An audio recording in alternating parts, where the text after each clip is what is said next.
understanding without having to retaliate. That's compassion. That's what horses teach us. Because I'm sure you've met a horse that has basically put to shame all your previous training theories, all your previous knowledge on anatomy, all your previous anything that you thought was factual and you believed it and it must be that way. I'm sure there's been that one horse that has just proven you wrong.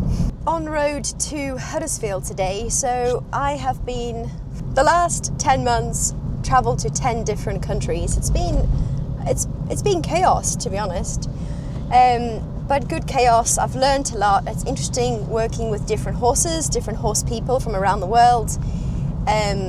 Some good things, some bad things, some pretty things, some not so pretty things, but there's a theme and there's a pattern with everyone, and it's that we're trying our best. We're trying our best with the tools and the knowledge that we have.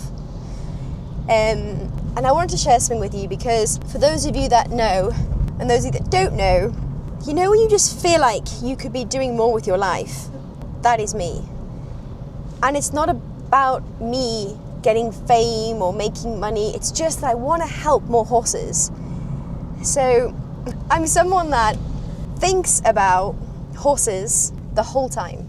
I'm saying that because I'm actually a big kid by heart, and when I genuinely think about horses, I just light up. I just smile so friggin' much. And someone asked me, why do you do it? Why are you on this mission? Why do you feel like you want to help more horses? Because I shared with him, I said to him, I would love to help 1 million horses. That's my purpose. That would be on my gravestone, helped 1 million horses. And he's like, but why? So he always does this. He says, put your hand on your heart, close your eyes, take a deep breath, and ask yourself why. So what I came up with was, I want to help 1 million horses because horses help connect us more as human beings.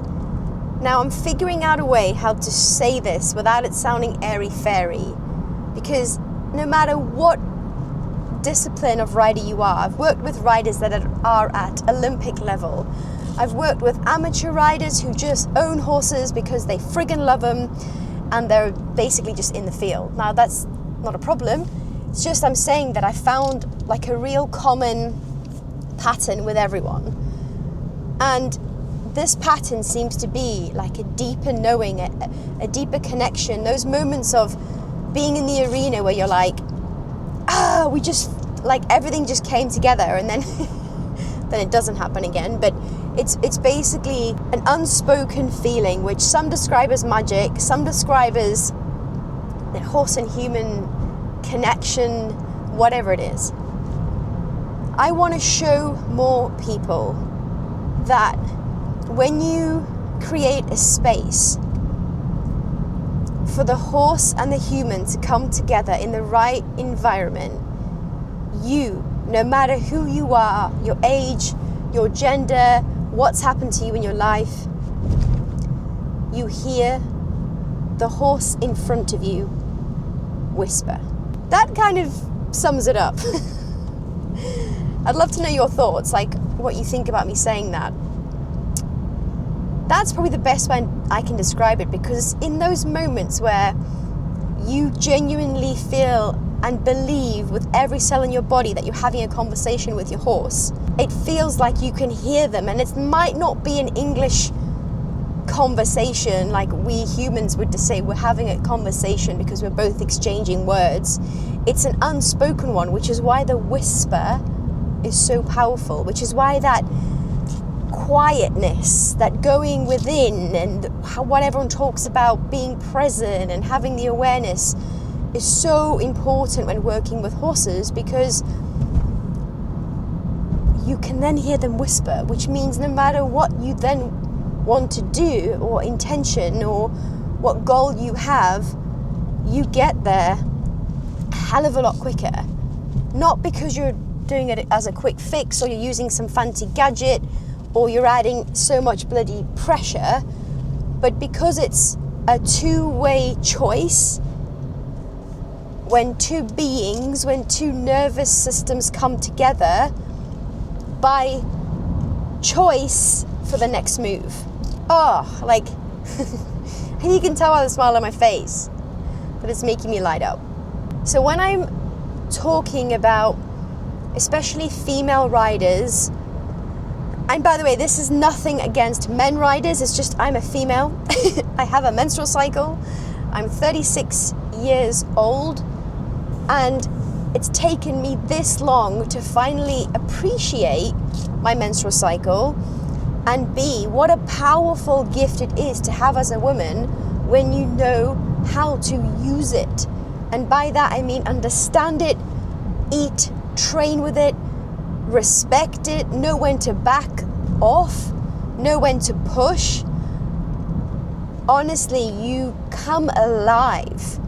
Instead of feeling like you're working against your body, you feel like, honestly, as cheesy as it sounds, you feel unstoppable. And that feeling is contagious. That feeling is so contagious that without you saying anything, not only do people around you pick up on it, oh my God, Nika, there's something about you. That's what I'm talking about. And when you, as an equestrian woman, understand that, embrace it, your horse knows. And all this suffering that we all seem to have nowadays, all this living in our own heads, which I definitely do live in my head, and that's when I can get stuck, lost. That's when I'm my worst, I feel, when I'm so disconnected, which is my own doing because I believe my thoughts and I get trapped in it, and hey, I'm human. But you know what? I don't want to make that as an excuse to be human, because what does being a human actually mean? Being a human being means that you do mess up, you are vulnerable, you are figuring it all out, but also that you have love, compassion for other beings, that you are empathetic, that you understand. Like, what does compassion mean? It means genuinely being in a state of love where there's no judgment. Even if someone is being, angry or frustrated, and it's not a reflection of you, they're not meaning it as a personal attack on you. It's them, it's their hurt, it's their pain, it's their anger. Seeing that for what it is with true love. I've definitely had more than one of those. And as frustrating, as uncomfortable as it is, they are our greatest teachers, because they teach us about being a human being, about having compassion, understanding, forgiveness, vulnerability. And they remind us more than anything to stop taking life so friggin' seriously, right? Stop taking it so friggin' seriously. I'd love to know your thoughts and comments.